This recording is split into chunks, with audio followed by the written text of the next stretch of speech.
In the previous chapters, we discussed various hydroponic systems, such as deep water culture, nutrient film technique, Dutch bucket system, and drip irrigation in detail. How they work, their components, and their strengths and weaknesses. Now, let's focus on how these and other hydroponic systems are applied in large-scale, highly optimized setups designed for consistent, high-quality crop production. Commercial hydroponic systems are advanced, resource-efficient farming methods that actually made for business purpose. Their goal is to maximize yield, reduce water use, and ensure predictable harvests year-round. In this chapter, we discussed about the most common hydroponic systems used in commercial agriculture, along with their specific applications.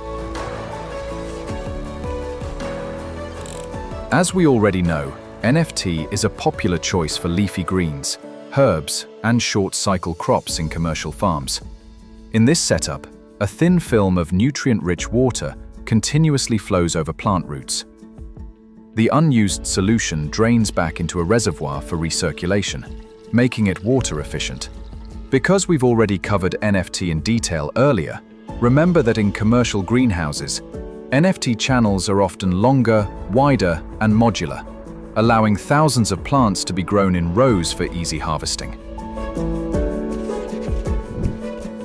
We learned earlier how DWC suspends roots in nutrient-rich water while supplying oxygen via air pumps. In large-scale farms, raft-based DWC systems are common for growing lettuce and basil, with plants floating on polystyrene rafts in long tanks. This method ensures stable growth conditions and minimal manual intervention. Hydroponics, covered earlier as a high-tech system, is valued commercially for its fast growth rates and excellent root oxygenation. In a commercial context, aeroponics is often used for high-value medicinal plants and microgreens, where cleanliness and rapid turnover are crucial. Nutrient solution is misted directly onto roots in enclosed chambers, reducing water and fertilizer consumption.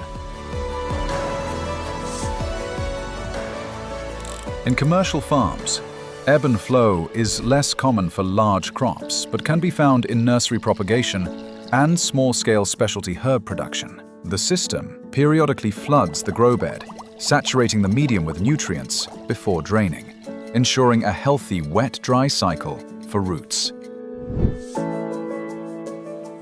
We haven't focused much on vertical farming yet, but in commercial production, it's a space-maximizing innovation. By stacking plants in layers, often with integrated LED lighting, vertical systems are ideal for urban farming and crops like lettuce, kale, and herbs. Many vertical farms use NFT or aeroponic techniques within their towers. As discussed earlier, in relation to sustainable growing, aquaponics combines hydroponics with aquaculture.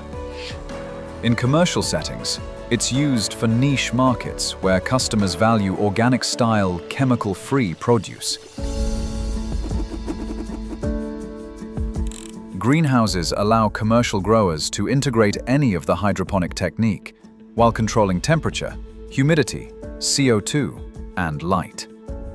In our earlier greenhouse module, we saw how this enables year-round production, protection from pests, and consistent quality, which are critical factors for supplying supermarkets and export markets. While each hydroponic system has its own technical requirements, in commercial agriculture, the choice depends on the crop type, target market, available space, budget, and environmental control capacity.